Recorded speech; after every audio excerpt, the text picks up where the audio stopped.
I'm not. Each week, one of Popdust's disposable clones is exposed to the outside world through a relentless feed of news, pop culture, and social media. But before they go, they leave behind a document of what they have learned. A time capsule preserving a single moment in the slow-motion collapse of civilization. We call these End Times Updates.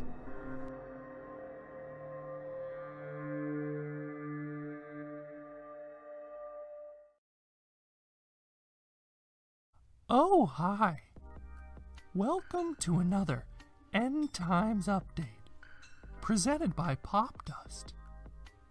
I'll be your clone host for this week, Cradley Booper.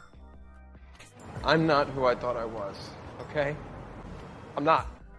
As always, we'll be taking a dive into the deep end of cultural insanity to inspect the evidence of societal dissolution in the latest news, pop culture, and social media.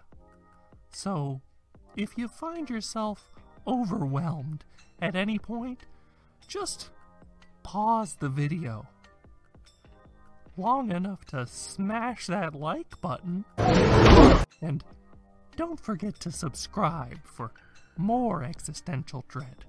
You're gonna love it. You're gonna love it. We've had a real barnstormer of a week in terms of harbingers of the world's imminent fragmentation. For a start, shortly after announcing his divorce from artist Anna Marie Tendler, rumors began to swirl that comedian John Mulaney had started dating newsroom star Olivia Munn.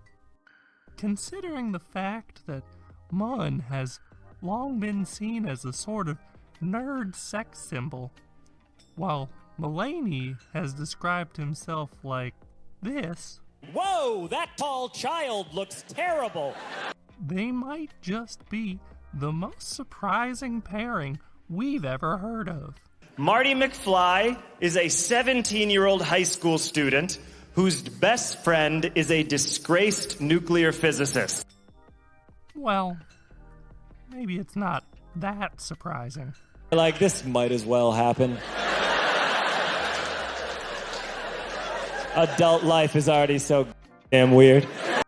Especially since Munn spoke in a 2015 HuffPost interview about her awkward fangirl experience of meeting Mulaney at a friend's wedding, saying that she was, quote, so obsessed with hanging out and talking with him, and that he didn't return her email afterward.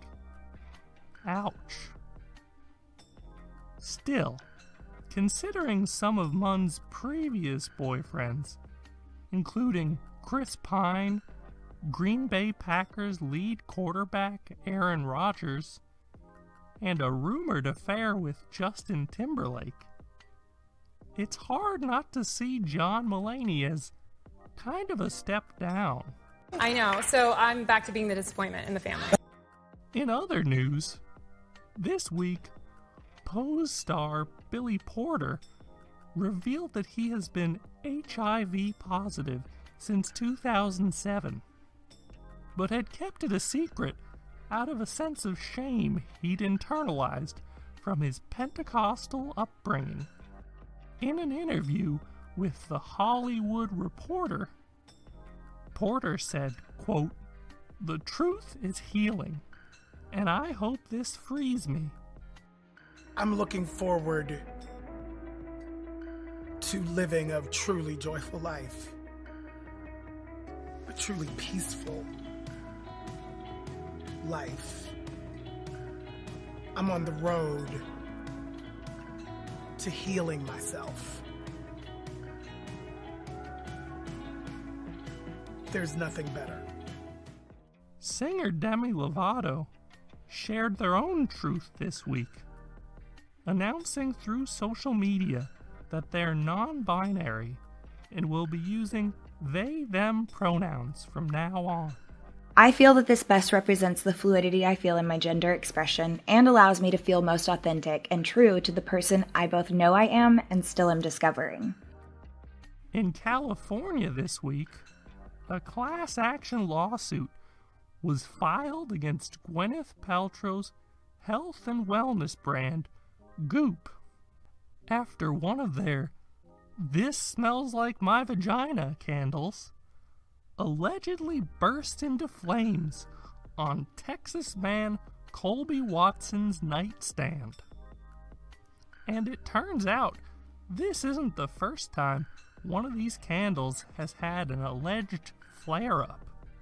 Back in January, Jodie Thompson of London reported that the same type of candle had exploded with half-meter tall flames just minutes after she lit it.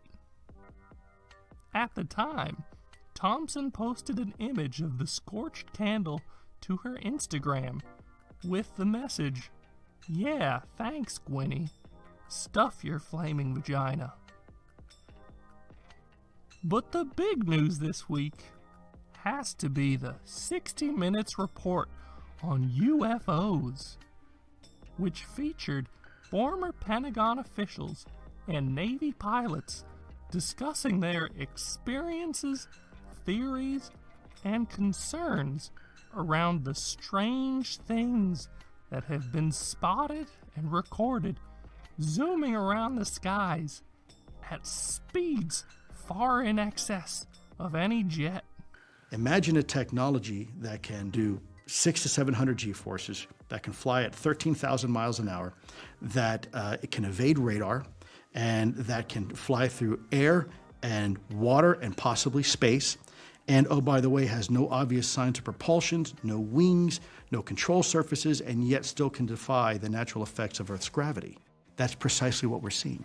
The tic-tac-toe pointing north-south, it goes and just turns abruptly and starts mirroring me. So as I'm coming down, it starts coming up.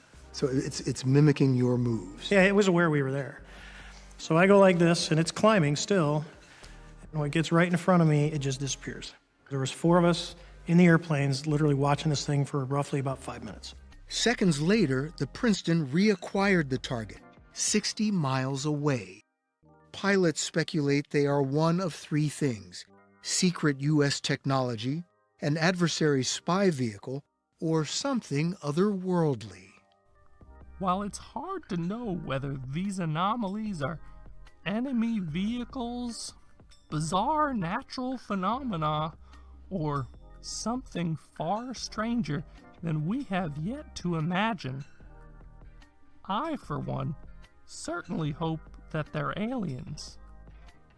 That way, if they're friendly, they can use their advanced technology to clean up the horrible mess humans have made of civilization. And if they're not friendly, at least it'll be a quick end.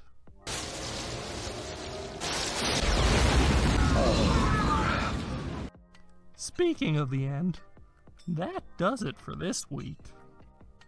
If the world survives longer than I do, we'll send another clone with more updates. In a few weeks. Clones need vacations too. You got a fucking problem with that?